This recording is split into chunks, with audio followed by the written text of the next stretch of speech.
बांग्ले पड़ोस में जो है, जिसके पास 407 है, बुग्गा है, ट्रैक्टर है, ट्रॉली जो भी है, उसमें आप ले जाते हैं, चढ़ाने की दिक्कत, उतारने की दिक्कत, फिर वहां ले जाओगे कितने में भाड़ा ले, कितना नहीं ले। हमने कहा भाई ऐसे काम नहीं, इसलिए हमने मोबाइल यूनिटी वैन प्रारंभ की है। आप फोन करोगे, वो आपके घर आएगी, पशु को देखेगी, दवाई भी देगी, उसमें कंपाउंडर, डॉक्टर जो आवश्यकता होगी वो भी करेंगे, जिससे मेरे किसान का, पशुपालक का कोई पैसा उसमें नहीं लगे। ये काम भी हमारी सरकार ने किया है। हमें यह भी पता है कि हमारा पशुपालक,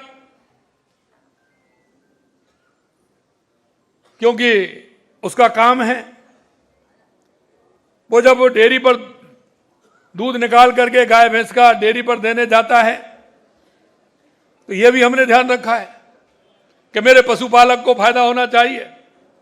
तो आपको यह भी बता दूं कि उसमें 5 रुपए लीटर सरस डेयरी पर दूध देने जाते हो, उस पर 5 रुपए लीटर हमारी सरकार आपको अनुदान देती है। अब बताइए, मैं माता बहनें ज्यादा काम करती हैं हमारी गाय भैंसों का, करती हैं कि नहीं करती हैं? दिन भर रहती हैं, गाय भैंसों का दूध निकालती हैं, फिर डेयरी पे देने जाती हैं। और मैं कहता हूं इनसे, आप चिंता मत करो, 5 रुपए लीटर आपको है, वो है तो 10 दिन का हिसाब निकल करके आता है, उसमें 5 रुपए लीटर के हिसाब से अपने पैसे निकाल लिया करो।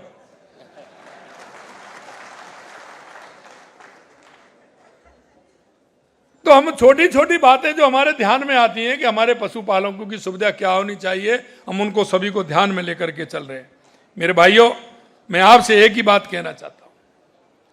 जब हम 2.5 साल पहले सरकार में आए थे, तो हमने राजस्थान का एक रोड मैप बनाया था कि हमारे राजस्थान का विकास कैसे हो सकता है, अंतिम पायदान पर खड़े उस व्यक्ति को लाभ कैसे पहुंच सकता है, चाहे हमारा किसान हो, पशुपालक हो, मजदूर हो, हम उसकी चिंता करते हैं।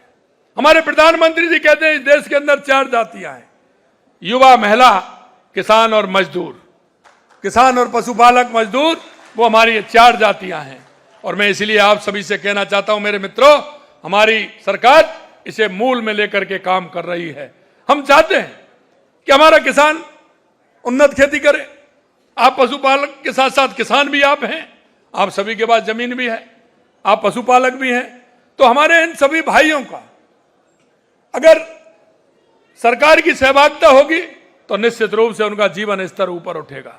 हम किसान के लिए भी काम कर रहे हैं, पशुपालक के लिए भी काम कर रहे हैं, और हमने ये भी कहा है कि उसको सारी सुविधाएं होनी चाहिए। एक बात जरूर मैं आपसे कहना चाहता हूं, अभी अभी हमारी सरकार ने निर्णय लिया है कि हमारे यहां सबसे ज्यादा राजस्थान के अंदर अगर दुग्ध उत्पादन होता है देश के अंदर, तो वो राजस्थान में होता है। सबसे ज्यादा दुग्ध उत्पादन राजस्थान के अंदर होता है, लेकिन उसकी प्रोसेसिंग यूनिट हमारे पास कम है। पहले तो 30-35 हजार लाख ही होता था, अब हमने उसको बढ़ा करके 45 लाख कर दिया।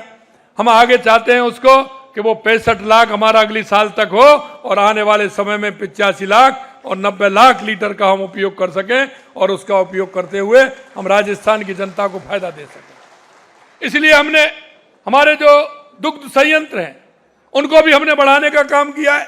जो 50,000 का था उसको 1 लाख का, 1 लाख का था उसको 1.5 लाख का, 1.5 लाख का था उसको 2 लाख का, उसको भी हम बढ़ा रहे हैं। और उसके साथ साथ हमारे जो केंद्र हैं दुग्ध संयंत्र के, उनके कलेक्शन के, और 2000 केंद्र भी हमने पूरे राजस्थान में बढ़ाने का काम किया है, जिससे हमारे युवाओं को रोजगार भी उसमें मिल सके। लगातार हमारी सरकार उसके लिए काम कर रही है। हमने कहा किसान के लिए, पशुपालक के लिए पानी की आवश्यकता है। पूरे राजस्थान में हमने पानी की व्यवस्था की है।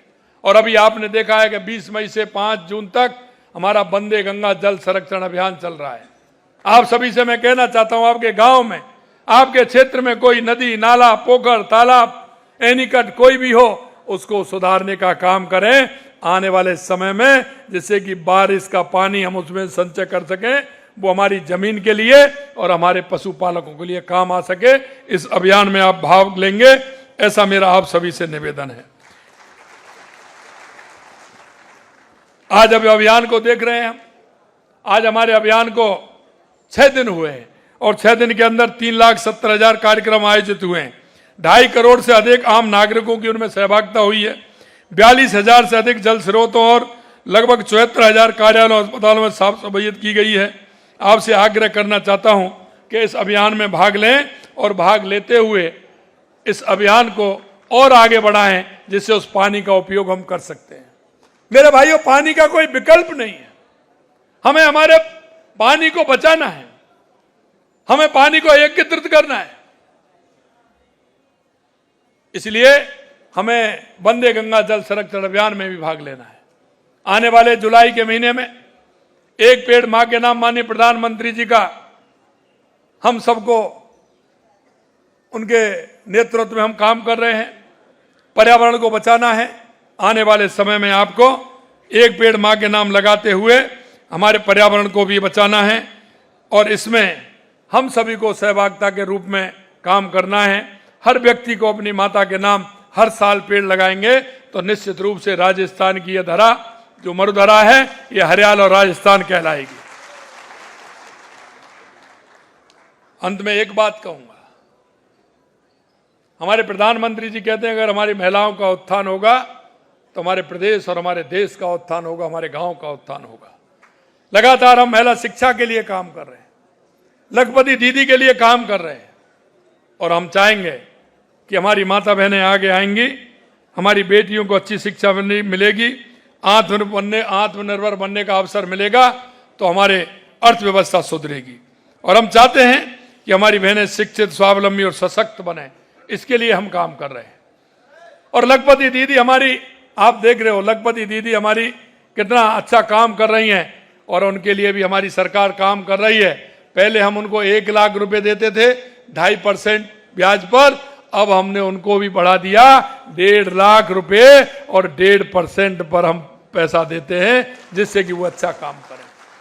हर क्षेत्र में लगातार हमारी सरकार काम कर रही है और मैं कहना चाहता हूं, आपने एक बात रखी है मेरे सामने, यह बहुत आवश्यक है।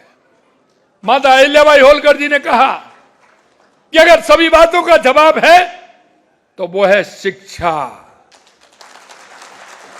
और आज भी मैं आप सभी से आह्वान करना चाहता हूं, हमारे बेटों को भी पढ़ाएं, हमारी बेटियों को भी पढ़ाएं। हमारे देश के यशस्वी प्रधानमंत्री नरेंद्र मोदी जी ने जब प्रधानमंत्री बने थे 2014 के अंदर जब आह्वान किया था, क्योंकि उन्होंने देखा कि जब तक हमारी मातृशक्ति आगे नहीं बढ़ेगी, जब तक हमारा देश आगे नहीं बढ़ेगा, उन कुरीतियों को भी समाप्त करने का काम किया। और आपने देखा होगा उन्होंने पहला नारा उनका था, क्योंकि लिंग अनुपात में हमारी बेटियों की कमी थी, इसलिए उन्होंने बेटी बचाओ बेटी पढ़ाओ का नारा सबसे पहले दिया था। महिलाओं को शिक्षा फ्री, चिकित्सा फ्री। अगर लखपति दीदी है तो उनके लिए 1 लाख रुपए तक का लोन 1.5%, पहले 2.5% पे था, अब 1.5 लाख तक का लोन 1.5% पे आपको मिल रहा है। अगर हम काम करेंगे तो निश्चित रूप से हमारी माता बहनें सशक्त होंगे। और आज भी आपसे मैं कहूंगा कि मां अहिल्याबाई के आदर्शों का असली अनुसरण और यही विकसित भारत हमारा शिक्षा का केंद्र है। हम हमारी माता बहनों को, बेटियों को शिक्षा देने का काम करेंगे, उनको आगे बढ़ाने का काम करें। लास्ट में यही कि आपने जो मेरे सामने भाई दुष्यंत जी ने मांग रखी है, इनसे चर्चा हुई थी, इन्होंने कहा था, लेकिन मेरा भी उसमें एक सुझाव है। उसके लिए हम आपको, जो आपने कहा है, निश्चित रूप से हम आपको राजस्थान की राजधानी जयपुर में आपने मांगी है, हम आपको हॉस्टल के लिए जमीन देंगे, ये भी मैं आपसे कहूँगा।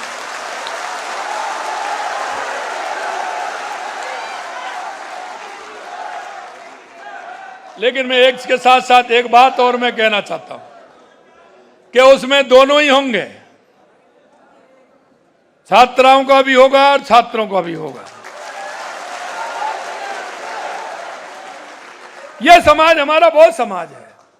अभी मैं पाली सिरोही की बात कर रहा था, वहां का हमारा पशुपालक चला जाता है, उन्होंने कहा कि साहब हमें आवश्यकता है हॉस्टल की, क्योंकि उनके माताजी पिताजी कहीं दूर चले जाते हैं, उनकी शिक्षा नहीं हो पाती, उनको कहां लेकर के जाएं। उन्होंने कहा कि यहां हॉस्टल खोलना है, तो हमने वहां भी हॉस्टल खोला, आवासीय विद्यालय वहां खोलने का काम किया। फिर हमारे सामने एक समस्या आ गई। उन्होंने कहा कि साहब गांव में भी ऐसे हैं कि जो इधर से उधर राजस्थान के अंदर आज इस गांव में उस गांव में घुमंतू परिवार है, वो रहते हैं। उसके लिए भी हमने इस बजट में हर विधानसभा के अंदर एक चल विद्यालय खोलने का काम किया है, जिससे उनको उस गाड़ी में पढ़ाते हुए उसको एक स्थान पर एडमिशन होगा और उनको ठीक प्रकार से उसमें पढ़ा सकेंगे, जिससे छोटे बालक हमारे शिक्षा से बालक बालिका नहीं भटक सकेंगे। उसके लिए भी हमने काम किया है। हम चाहते हैं कि हमारे पशुपालक हमारे मजबूत हों, आर्थिक दृष्टि से मजबूत होंगे तो निश्चित रूप से हमारा प्रदेश, हमारा देश मजबूत होगा। आपकी कई समस्याएं इस तरह की हैं, उनका भी हमने समाधान लगातार हम कर रहे हैं। मैं आपसे यही कहना चाहता हूं मेरे भाई और बहनों कि आप सभी इस राष्ट्र के निर्माण में अपनी पूरी सहभागिता दें। आज से नहीं, पहले से ही राष्ट्र की अर्थव्यवस्था को पशुपालन के माध्यम से सुधारने का काम कर रहे हैं। आगे भी आप इसी तरह से करते रहेंगे। आपकी समस्या जो आपने हमें बताई है, निश्चित रूप से हमारी सरकार उनको पूरा करेगी। आपकी एक जो मांग थी उसको भी मैंने कह दिया।